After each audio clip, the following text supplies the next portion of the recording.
Welcome to Mommy Heal Thyself. We feature guests who provide you with the tools, resources, and strategies you need to say no to a life of pain and suffering from all forms of preventable disease, toxic drugs, and unnecessary surgeries. We hope to inspire you to boldly reclaim your ability to heal and to serve the ones you love.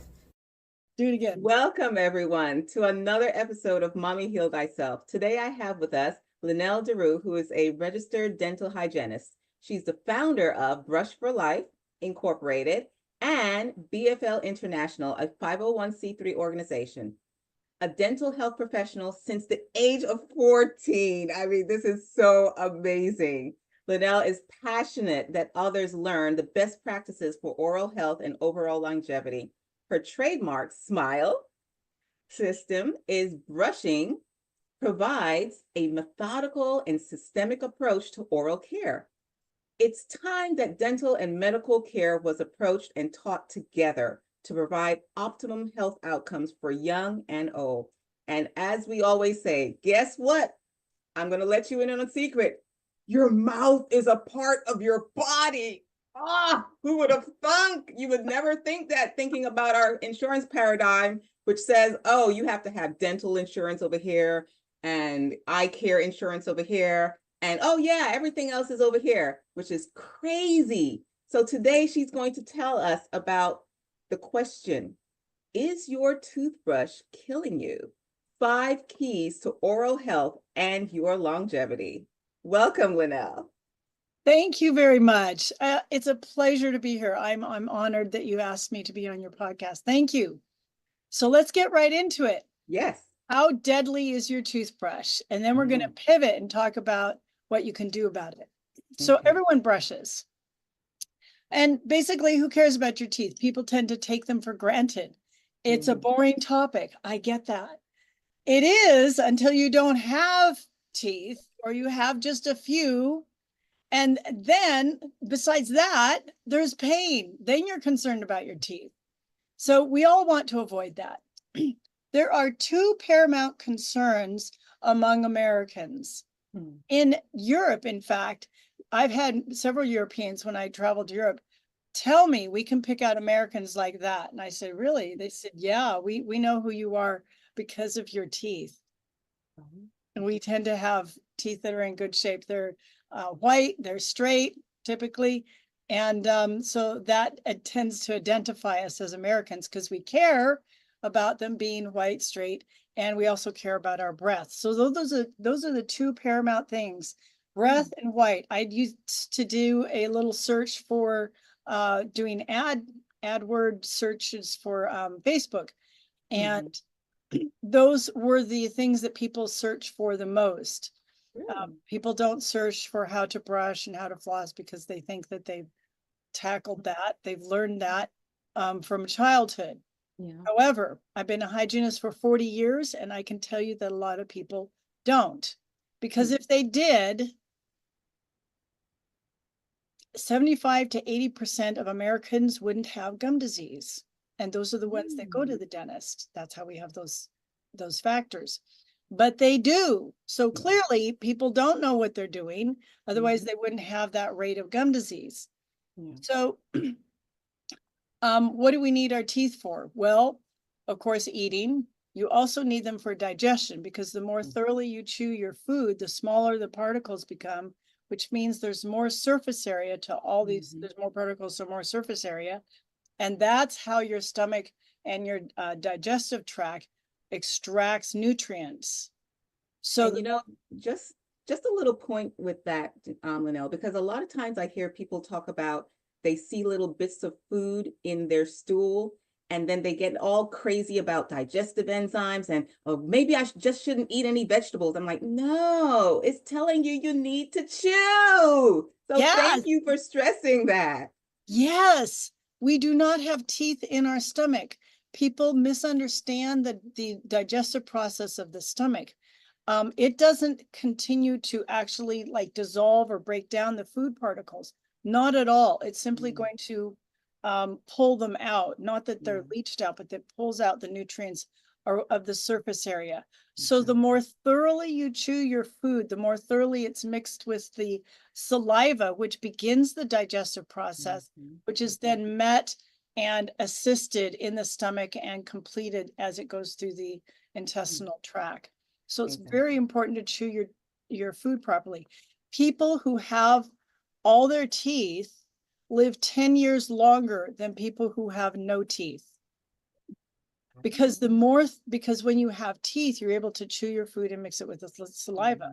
People that don't have teeth are not doing that, and it reduces the amount of nutrition that they get. They die from malnutrition. That's why they die sooner, because of that. So it affects eating, digestion, your nutrition and health, your longevity, which I just mentioned. Speaking, I have a friend who's got upper denture, and he calls me on occasion without his teeth in. I cannot understand what this man is saying. I'm like, Louis, you've got to put your teeth in. I can't figure it out. Please. Puts it in, makes all the difference. So we need our teeth to be able to enunciate. Whistling, if you want to whistle for whatever reason, you got to have teeth for that. Singing, also having teeth helps you to say some of your words, just like speaking. And then, of course, nonverbals. When you smile, that's an indication of, pleasantness. And if you don't have teeth, it's hard to smile. It has such a huge impact also on people's self-esteem and whether or not they become depressed. I remember my son, he was in an accident and his two front teeth were knocked out, and he would never smile. And then we finally got him the implants, and all he does now is smile. And you can just see that he just seems like a spirit has been lifted. It's just amazing, the power of a smile. Yes. What was I going to say? I forgot. There was one other thing that's important, and it may come to me later.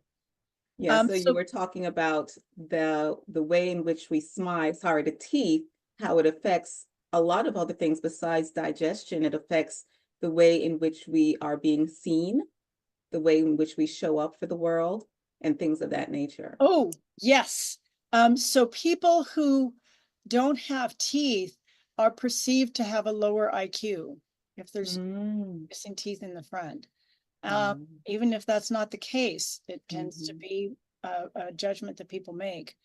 So besides the appearance and the concern of mouth odor, halitosis, the necessity for eating and for speaking, and the mouth plays an important role in our overall health, which you alluded to at the introduction. And gum disease, believe it or not, can be deadly.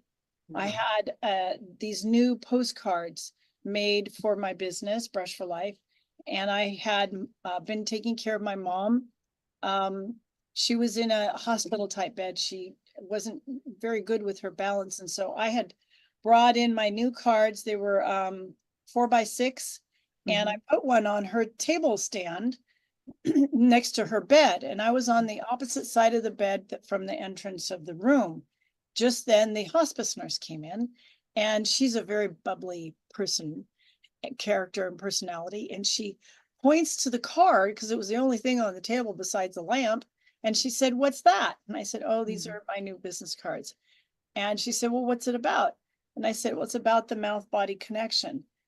Her demeanor completely changed, just like that. She got very serious, somber, and she said, "That's really important." And then she told me a story.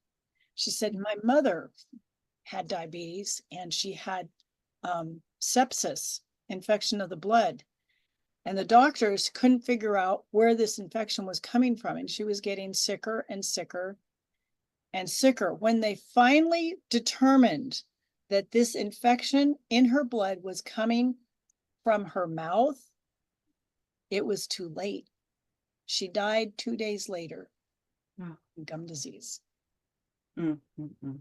There is not just a direct correlation between gum disease and diabetes. There is causative. So there's a difference between correlation and causative. There are 57 diseases associated with gum disease. 5 of those are known to be causative.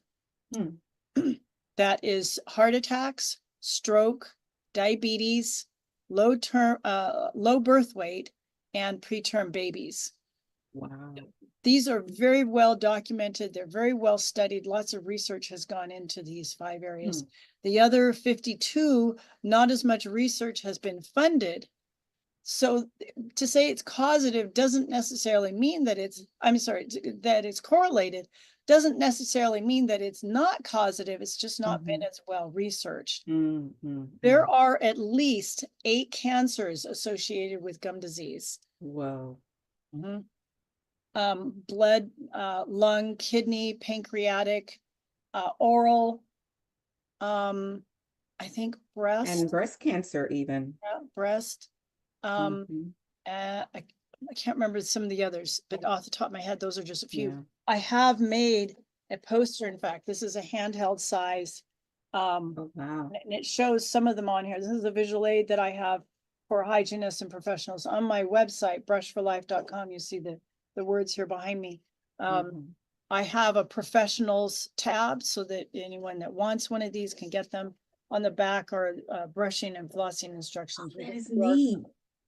Takes you, there's pictures here that gives illustrations and a QR code that takes you to directly to the website. So I have that is so super awesome. Yeah. And we're going to put the link in the show notes, ladies, so don't worry about it. Yes. So on here we've got lung cancer. I have all the lung diseases here at the top with a little arrow to the lung, and then things that have to do with the breast. Pancreatic cancer, that's very deadly. I don't know anybody. Wow. Yeah. Yeah. Metabolic impotence. Did you? There's 2. Really? Yes. And infertility in men and women. Whoa. There's 2 really good studies that have been done. Good meaning interesting. 2 very interesting studies. One showed they took the data.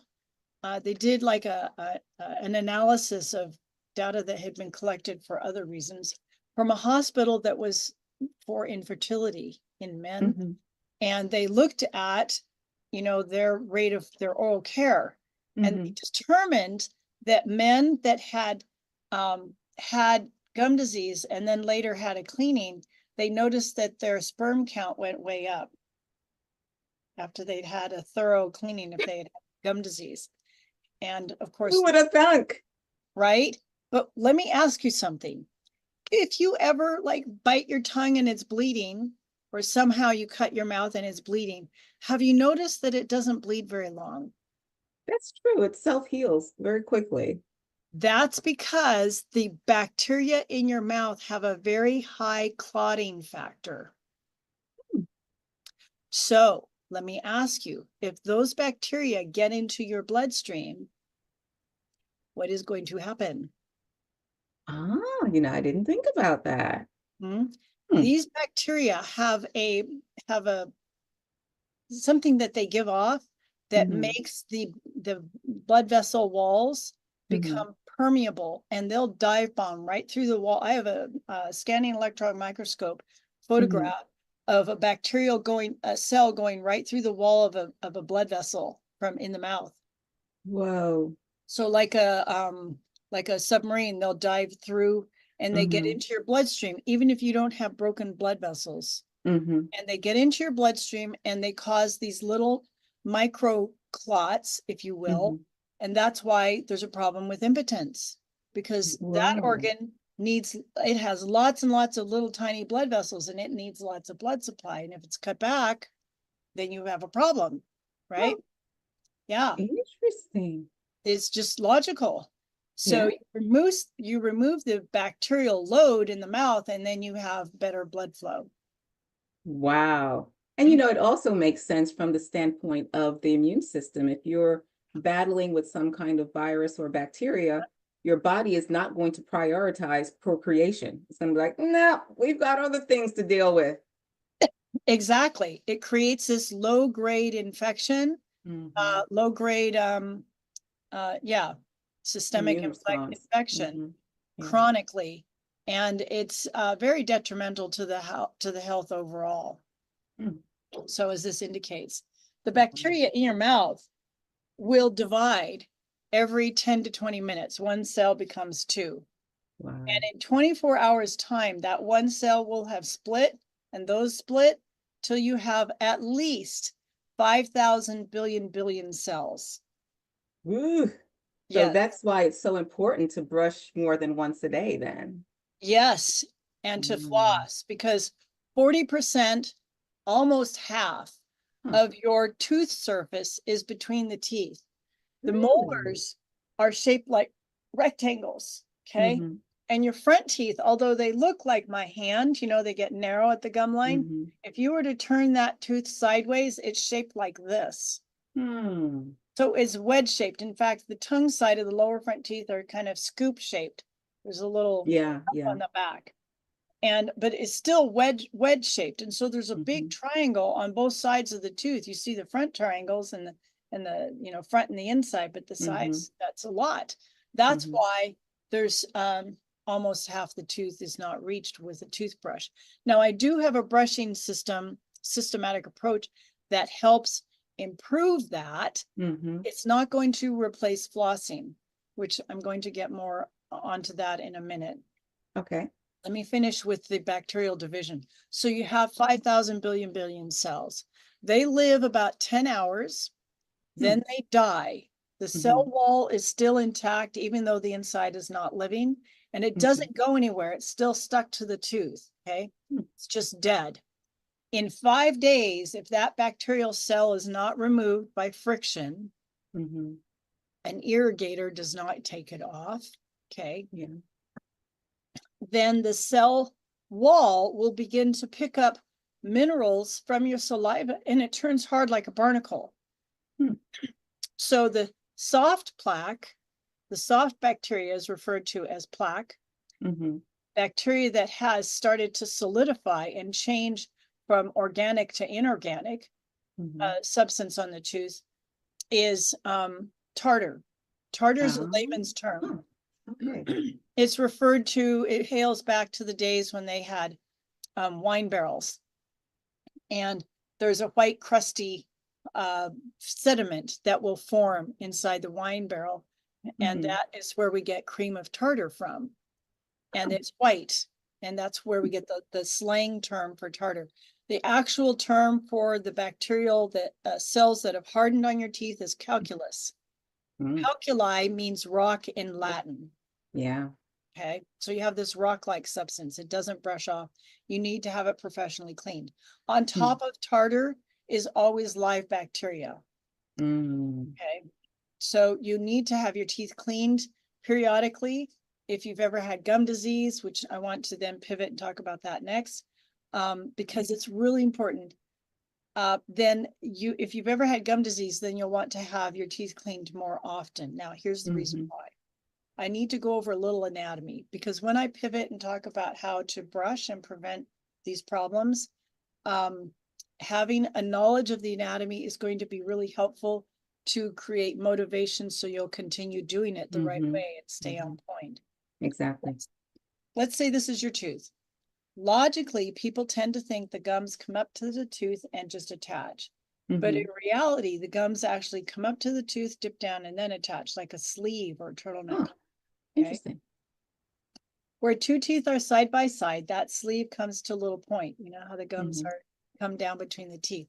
That little point is a freestanding flap of tissue. Because your tooth is round like a golf ball, let's say this side of the tooth, that point can't pass straight through. It has to go under the curve and up on the other side. Does that make sense?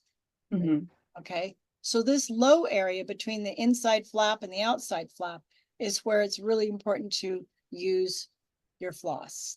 Okay. And when you, I'm getting ahead of myself. When you floss, it's very important to use it a certain way, because I've had people that floss, but it doesn't look like it. And it's because it's either the process, how they're doing it, or the product, what they're using. We'll get into that in a minute, come back to that. So you want to make sure that you clean underneath the gums and between the teeth. And if your toothbrush, now I'm going to talk about brushing. Yeah, we want to know about this toothbrush being deadly. Yes. If your toothbrush is pointing directly on the outside of the tooth, like we tend to brush, like we see on TV commercials, Uh-huh. right?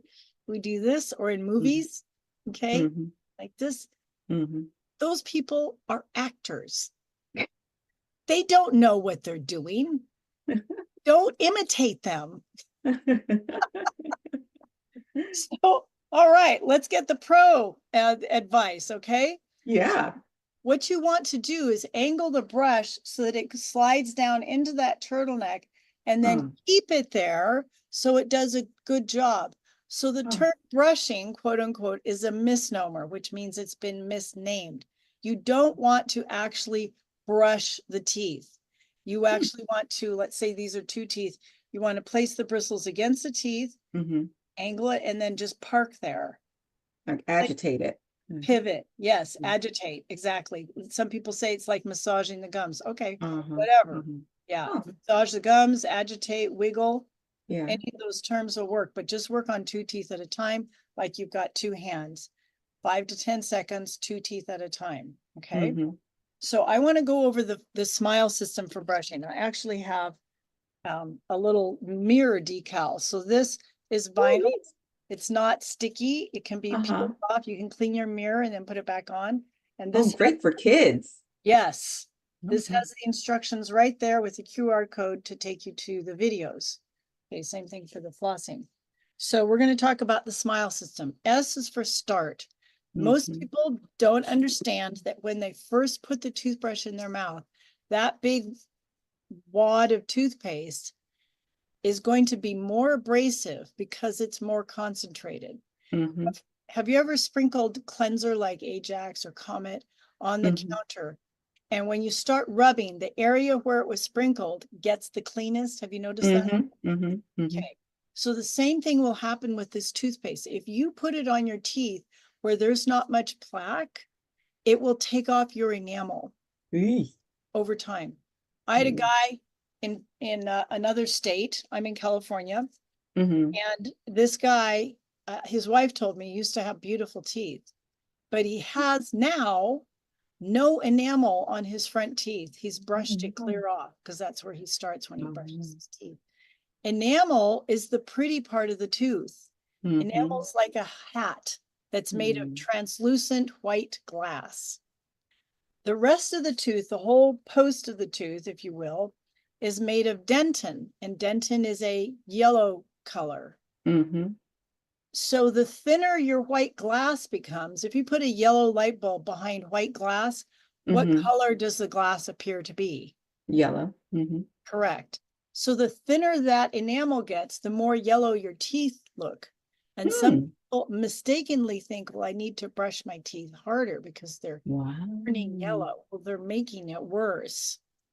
So all of those teeth whitening things are really doing more harm then. No, unless you're talking about pearl drops or these toothpastes for smokers, those will cause more damage. How to whiten your teeth? Using like the whitening strips. Those do work, and the thicker your enamel is, the more white they'll appear. But what if the yellowness is because you've worn down the enamel, and so now you're having the dentin come through, and that's what makes your teeth look yellow? Then you would need to either get plastic, like composite restorations, which is more affordable than porcelain veneers, or you can have porcelain veneers put on the teeth. Okay.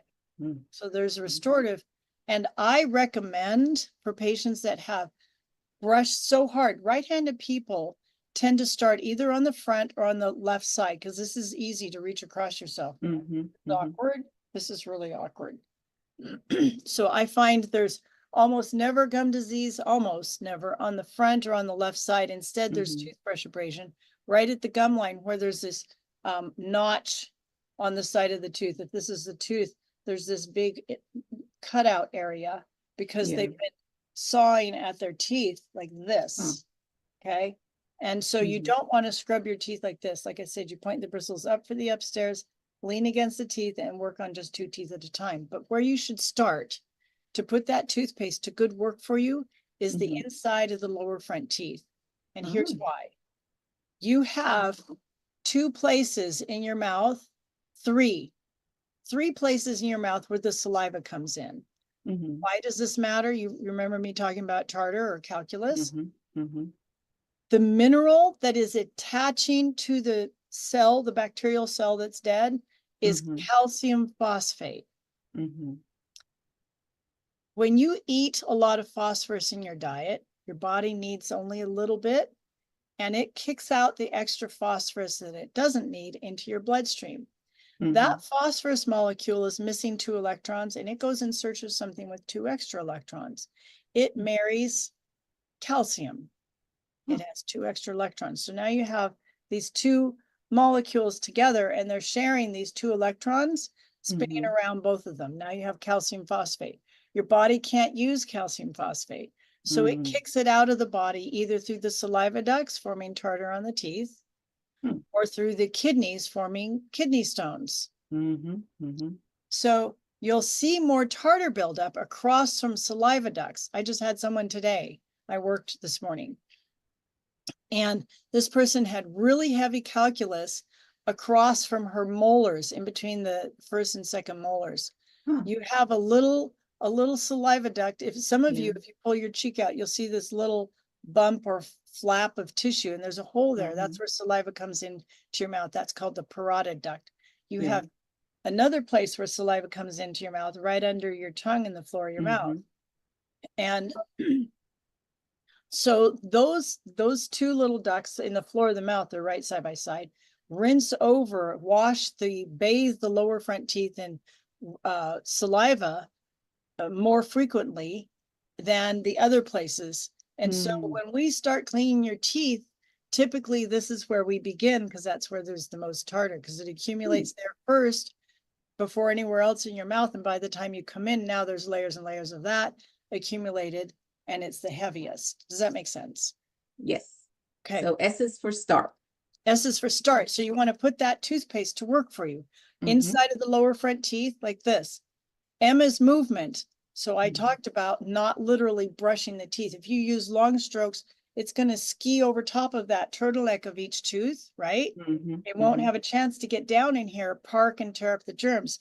Now, the bacteria that you don't reach under the gums, this bacteria on the wall of the tooth that turtleneck's covering up, it will Mhm. cause ulcers to form on the inside of this turtleneck, and that makes the turtleneck swell up and become puffy and red. And you barely touch that with floss or toothbrush bristles, and it starts to bleed because it's an open Wow. Mhm. ulcer. So if you get the bristles in there and use movement that's just a small wiggle, Mhm. vibration, Mhm. or agitation, it will Mhm. tear up the germs, they'll float away, and then the inside of that turtleneck will heal, Yeah. flatten, and you won't have bleeding anymore. Oh, People that okay. tell me my gums always bleed, well, that's because you always have gum disease, because you're not using this correctly. But it's Okay. easy to So M fix. is for movement. Yes, and I usually see the bleeding heal in 1 day. Wow. Yeah, the That's mouth will good. heal really fast. I is for incline. So I've already talked about not pointing the brush directly at the Mhm. teeth, because it's not going to help. So you want to incline. Here's how you know you're at the correct angle. For the upper teeth, okay, let's pretend this is your upper tooth. Mhm. You see the bristles on the outside away from the tooth? Yeah. As you turn the brush and they contact, you're going to be now at a 45-degree angle. Once those outer Mhm. bristles contact, that's the correct angle. So you incline up for the upstairs Mhm. and then down for the Down for the downstairs. downstairs. Mhm. Oh, So you okay. point straight down and turn. And I suggest that you place the bristles just below the gum line of the teeth, because your Mhm. teeth have, like your fingernails, your teeth have this scooped area, and it comes Yeah. to a little point, if you come from above, the bristles tend to rest on this little point, a little flap of tissue, and it Mhm. won't get all the way down to the lowest part of the U on the face of the tooth. Mm. Yeah, Okay. so I suggest patients start below the lowest part of the gum and work their way up, and that will Okay. be effective.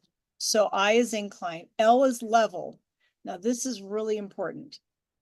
Most of the time when I see patients that have gum disease, it's typically on the tongue side of the lower molars. Hmm. And that's because people mistakenly believe that their lower teeth sit in their jaw just like this.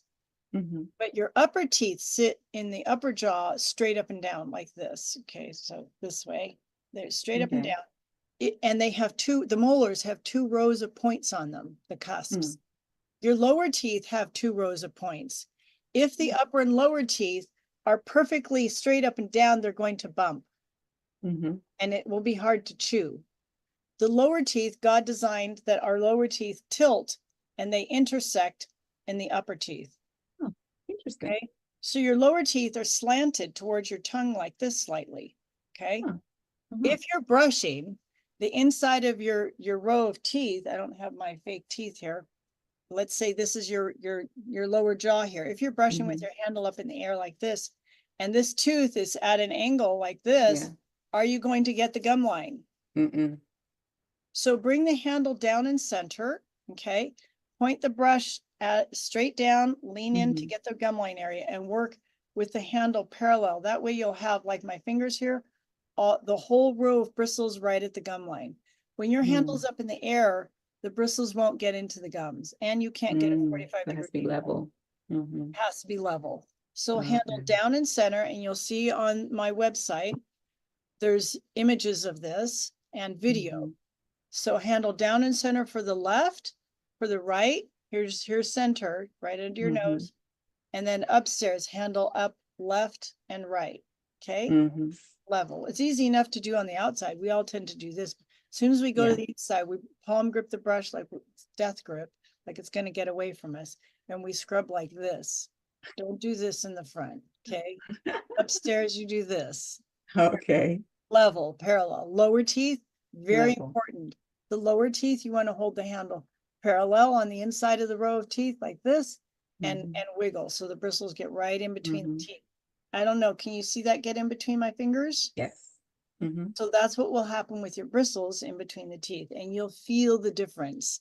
Okay, so that's L, S-M-I-L. E is ease up. A lot of people mistakenly think that if they brush stronger, they'll get their teeth cleaner. And you don't want to do that. You want to brush longer, not stronger. Okay. So you're going to point the brush down, turn towards the teeth and wiggle and work right into the gum line and then the inside, but not so hard that your bristles are mashed and they're spread out like that. The harder you press, the more of the long side of the brush you're going to use. The bristle, the working part of the bristle is the tip, the bristle tip. So you want to brush smarter, not harder. And you brush longer, duration. Not harder. Longer, not strong. Not stronger. Smarter, not harder, longer, not stronger. Yes. Okay. Awesome. Okay. Wow. So that is phenomenal information. Now, if you had to choose, what was the most important thing for people to do that they're not currently doing that would improve their oral hygiene, what would that be? To follow the smile system. Smile system. Yeah. Yeah. Yeah, it's very important to use floss too, but the smile and the GPS, you know, these things I had. So what's commonly taught is called the Bass technique, the modified Bass technique. And that is simply telling patients to use 45-degree angle and make little circles. Well, what if you didn't have geometry? Until I had geometry, I didn't know what 45 degrees meant. And my dad was a dentist. I did not get brushing instructions nor flossing instructions until I went to college. That's a shame. So I simply assume that no one is in a better position than me, and I should have been in a really good position. For me, wanting to help people is because I am fairly accurately assuming that you haven't ever been shown something that's going to make a difference now on that note.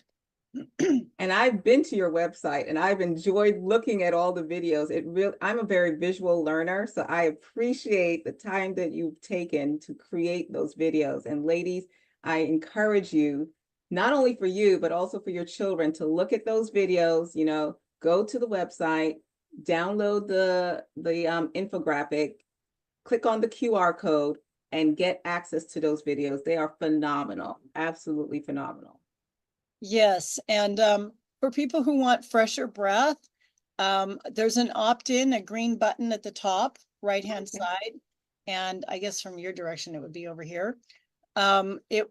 No, I guess because I'm on the camera. Yeah, it's top right side, and you can click on that, and it might take me a day or two because I have not set up the autoresponder because I clean teeth for a living. And this whole learning curve of how to do, you know, internet marketing and all the platforms, the whole email autoresponder has been a mystery to me. And I just have not been able to get that yet. So we're not going to publish this until Monday. Okay. So you'll have plenty of time to catch up on that. And anyway. Once again, ladies, please remember to click on the link in the show notes so that you can get access to all of these valuable resources that Lynelle is telling us about. So, okay, to proceed. So for over 20 years, I asked patients, I'd open up a toothbrush and I'd hand it to them and say, show me what you do when you brush. And I would watch. And I would see patients consistently make the same 5 mistakes over and over and over, which I just went over. Yeah, they would start in the front and they would literally scrub and they'd point directly at the teeth. Yeah. And then the inside was always this, you know, all the way around. And they'd mash the brush against the teeth.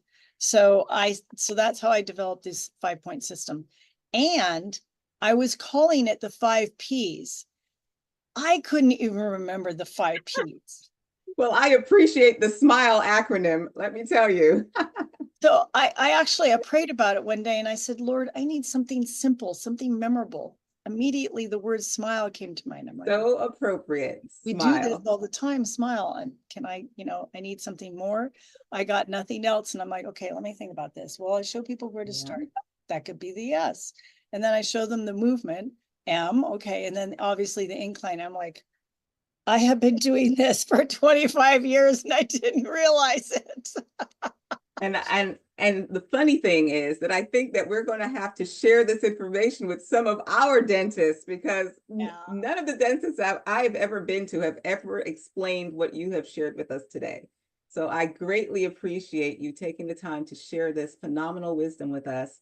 And any last things that you would like to say for our audience that we didn't get to? Yes, flossing. So a lot of people go to Costco and buy their floss there. Costco only carries one brand. It's made of Teflon. So I don't want to get in trouble for saying the brand name. Teflon has a unique quality in that they use it, for example, for plumber's tape. So the pipes don't stick together. They use it for inside of fry pans so eggs don't stick. Unique selling property of Teflon is that nothing sticks to it. So if you make floss out of Teflon, which let me explain how that's made, they pour a solid core of Gore-Tex, of plastic. Teflon is a type of plastic, okay? Yeah. They pour this round core and then they take a little arm that has a tiny little hole and they shave off as this thing spins a strip and they call that floss. So it's like flossing with Tupperware. So let me ask you, if you floss with Tupperware, will that work? Well, I guess not, given what you're telling us today. It doesn't. So I've put a dye on the teeth so that the bacteria turns a bright purple color. Yeah. I go in there with this Teflon floss and I rub and rub and rub against the tooth. Nothing comes. Nothing happens. Oh. Because it's bright purple and it's not tooth colored, I can see if it's working and it doesn't work. So that's how I found out that this Teflon floss, if it says easy slide through, doesn't shred, that's Teflon. Don't get it. Okay. What you want is floss that's fluffy. You see how this is? Yeah. Strands. I don't know if you can. Yeah, we can see it. Okay. Looks like little mini strands. It's called woven floss. So you can go on like Amazon and type in 2 keywords, woven and floss, and you'll see a whole variety of different woven flosses. Mhm. On my website, there's a red button at the top that says recommended items. Those are Mhm. flosses that I personally have tried, so I know what they're like. Mhm. I know the pros and cons and Mhm. when they should be indicated, when they would be contraindicated. Mhm. So there's 4 of them. You click on that, and then there's a pop-up menu that opens, and you can click on recommended flosses, that button. And Mhm. there'll be another pop-up that shows the 4 items, and it has a little write-up underneath each of them. So you'll Oh, know what neat. to choose. Oh. And there's others that Mhm. I'm sure are fine. All right. Mhm. But those are some that are more popular. This that I use here, you see this is black floss. This has Yeah. charcoal nano particles in it. Mm. I like this floss because it's got good tensile strength, means it's not going to shred, it doesn't fray, Mhm. Mhm. almost very, very infrequently. And it expands quickly. There's another brand that has more of like a wax coating. I can Mhm. get it to expand, but I have to turn on the water, wait till it gets hot, and then Um, melt this. It's just extra Too steps much I don't work. want to do. Mhm. Yeah. Mhm. There's another one that expands very fluffy, very easily. And if your teeth are tight, it's going to shred and get caught, and it's expensive. But if you have large spaces between your teeth, then that one would be a good one because there's, Yeah. Yeah. Yeah. Now for people, something I didn't put on the site. Say you have every other tooth missing and you're wearing a partial. Mhm. I had a patient that had this case. Yeah. Okay. And it's hard to brush. If every other tooth is missing, you're going to angle the brush, but it's not going to get around the sides of the teeth very well. So Mm. what works extremely well in these cases, or for the backside of the last tooth, is yarn. Oh. Yarn that you would knit hats and Mm. slippers with and whatever. Yeah. You cut yarn arm's length, like Uh-huh. this is about arm's length of floss. Uh-huh. And you wind that around your middle fingers, like I've got an instructorial video, Mhm. not these fingers. And when you do the middle fingers, you can make 2 fists and stick out these 2 fingers, and now you can just control it with your fingertips and not have it all wound up. So Hmm. you can do the same thing with yarn, hook it around the back tooth or that single tooth, do a little shoe shine action only with yarn, and Mhm. it will clean the side of the tooth real well. For regular floss, you always want to move the floss up and down. Never Mhm. shoe shine, because you'll cut a groove in the tooth. I had a patient Yeah. that was doing Cut it. into the gum. Mm. They had little slots on the sides of all of their teeth, Mm. just below the Mm. enamel. Yeah. So there's instructions there for the GPS for flossing: good control, proper direction, and simultaneous movement. And it covers those 3 steps. So those are Nice. some of the things that I additionally wanted to cover before we go. Woo! Well, that is a lot of information, and it makes us feel so much better because we were all freaking out after we learned about all of these various viruses and bacteria from Dr. Patty Baruby last week. So now we know about ways that we can improve our oral hygiene to ensure that our toothbrush is not killing us and to promote longevity. Awesome, awesome. Thank you so much, Lynelle. You're And welcome. ladies and gents, until next time, peace and blessings. Thank you for tuning in for this episode of Mommy Heal Thyself. If you like what we're doing here, please share, subscribe, like us, and leave a comment. Your feedback is very much appreciated.